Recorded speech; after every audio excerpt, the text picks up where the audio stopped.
Let's start with some Charlie Kirk, guys. Okay? Because yesterday, this article about inside the White House freak out over the Epstein files. This is the bombshell article that came out yesterday about the nipples and Trump and JD Vance freaking out and kind of went inside those meetings in the Situation Room. Now, there was a pretty big bombshell in here about Charlie Kirk. And this shit is blowing up. Now, guys, a lot of people who watch this channel are not subscribed, so make sure to hit that sub button. Make sure you hit that like. We got a lot of important work to do here. Now, we know there's been some unusual behavior around the death of Charlie Kirk, the behavior of Erica Kirk and 𝗙PUSA afterwards, the reluctance of 𝗙PUSA to talk about the details surrounding Charlie's killing. I mean, the monetization, the extreme focus on monetization, and very abrupt directional change of the organization. And guys, I'm not even a 𝗙PUSA member because obviously I'm not a right-wing shitter, but I have made a ton of videos and I've been following the 𝗙PUSA journey for a long time because I had a kid, okay? The entire time that 𝗙PUSA was like forming, I had a kid growing up in the age group that was targeted by these guys. Candace Owens is back in there setting off dynamite around the Trump, Charlie Kirk thing. And there are some revelations in here that are really interesting. All right. And so let's check out this paragraph here where it says, on July 12th, the president took to True Social to defend Bondi against criticism and to urge his boys and gals to stop wasting time and energy on Jeffrey Epstein, somebody that nobody cares about. Trump told aides he was very unhappy with some of his most influential supporters, including Charlie Kirk, Tucker Carlson, and Megyn Kelly, all of whom were publicly urging the administration to come clean. Kirk had held a Turning Point USA event the previous day that turned into an Epstein grievance fest, with one speaker after another bashing Bondi over her handling of the situation. Trump had called Kirk and scolded him. Do you think there's any intel community involvement in this? I wouldn't be surprised one bit. I am convinced, based on my own sources and my own reporting on this story, he wasn't one of ours. So he was an American, which leads basically three options: MI6, Saudi, or Mossad. Yep. Which one would you choose? I guess Mossad, given his connection to Ghislaine Maxwell. So what does that mean? Well, I mean, it's possible that that's the reason everything's getting buried, that there is some treasure trove, and it's getting buried because... How many people here believe that? Raise your hand. Okay, I'd say about half the hands think that it's being buried because of an Israeli thing. It could be. I really don't know. And I have no evidence to suggest that. No, me neither. I did think it was very odd how, look, half of you raised your hands because you've heard that theory, you've heard it debated, you have questions, but the one time Pam Bondi was asked a question about this at the cabinet meeting on Monday, she was like, and as for whether he was an agent, that I don't know. I haven't looked into that. I'll get back to you. You haven't looked into it? What do you mean you haven't? So that was kind of a fishy answer. And Megan, remember Alexander Acosta in 2007, he said he was told to treat Epstein carefully because he was an intel asset. That was one of Trump's cabinet secretaries who was literally a U.S. attorney 3 hours from here in Florida. He said that himself. Charlie Kirk was Epstein.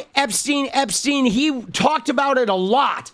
And I think it was like a massive letdown when that got shelved and when it got hidden, when it got disappeared. Now, eventually, Charlie came out and did this a couple days later. Yes. Honestly, I'm done talking about Epstein for the time being. I'm going to trust my friends in the administration. I'm going to trust my friends in the government to do what needs to be done, solve it, balls in their hands. I've said plenty this last weekend. So if you guys want to see my commentary on it, that's fine. This was 2 months before they shot him. This was fine when Trump was out of office. And this was the shtick with Bongino, with Cash, with Charlie, with whatever his followers, because Epstein was just all about the Democrats. But man, as soon as Trump got back in office and they started burying this shit, this became like poison. And the problem was that Charlie did not stop. This piece right here, Trump had called Kirk and scolded him. Now, that scolding, calling it a scolding, is, from what I understand, is putting it lightly, that Trump called Charlie Kirk after that student action summit and just absolutely berated him and was like, you need no more Epstein. You need to stop talking about Epstein. You need to stop. He like went off on him after this phone call, guys. He had the student action summit. He had been talking for months about Epstein, Mossad, right? Israeli ties. 𝗙𝗪𝗪cie𝗶𝗆𝗆, who is the guy who gave the sweetheart deal, the immunity deal, who was Trump's labor secretary. Trump put him in his cabinet, and then he had to resign when they rearrested Epstein. They had the Student Action Summit where Tucker Carlson came in and talked about Israel.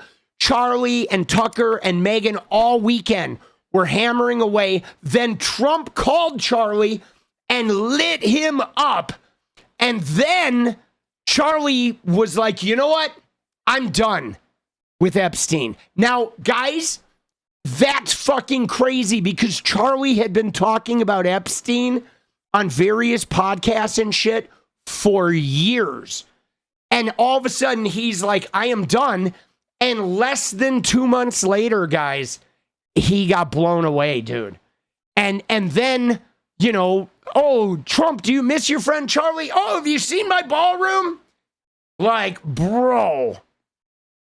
Nobody in Trump's orbit had a better feel for the younger part of the MAGA base than Kirk, who saw the Epstein cover-up, as it was now viewed, was capturing attention to an alarming extent.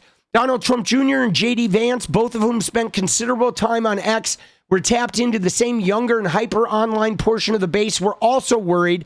They urged the White House to change course and force the Justice Department to release more of the files. But they did not, guys. Donald Trump and J.D. Vance had invoked the Epstein files as a broader campaign message to argue that powerful people were hiding the truth from Americans. Tucker Carlson, the young conservative leader, Charlie Kirk, had each insisted the government should release the documents, and each floated the idea that there was an expansive cover-up in progress, and specifically that it was tied to Israel, okay? And now, guys, this is what's crazy, though, because Candace Owens chimed in on this, all right? And again, here comes Candace, and she said, absolutely wild to learn that Donald Trump called Charlie and reprimanded him about his coverage of the Epstein files. On July 12th, the day after I keep insisting they made a decision to kill Charlie, according to our timeline. I've said over and over again, Tucker's speech at the Student Action Summit caused the psychopathic Zionists to begin targeting Charlie. Also, this absolutely makes my skin crawl about Erica hugging Trump. That woman is truly despicable, anything but a legitimately grieving widow. Now, guys, here is what is nuts, okay?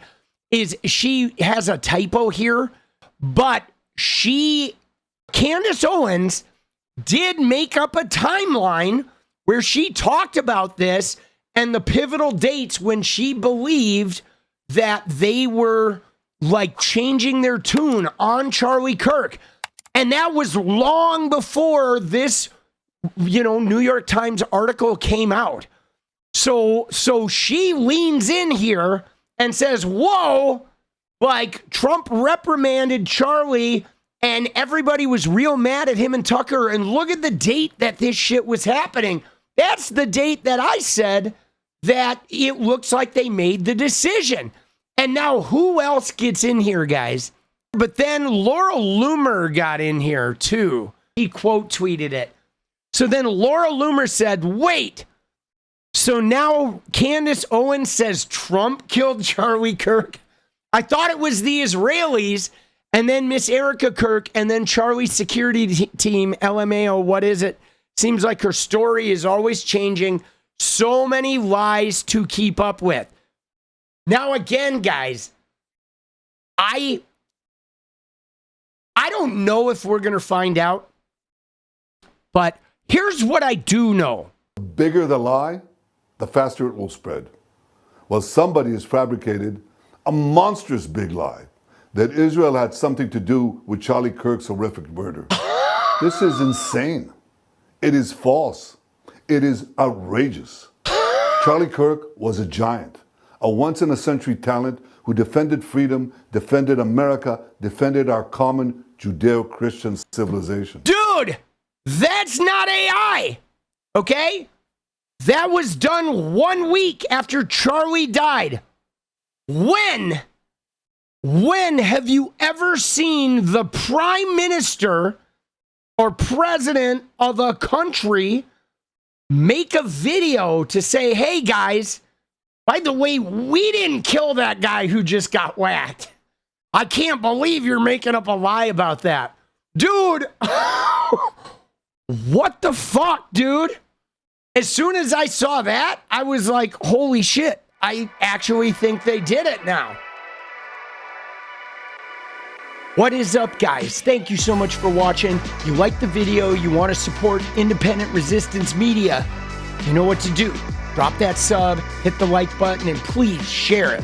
And we do love our members, so if you want to become a member, it's another really great way to support.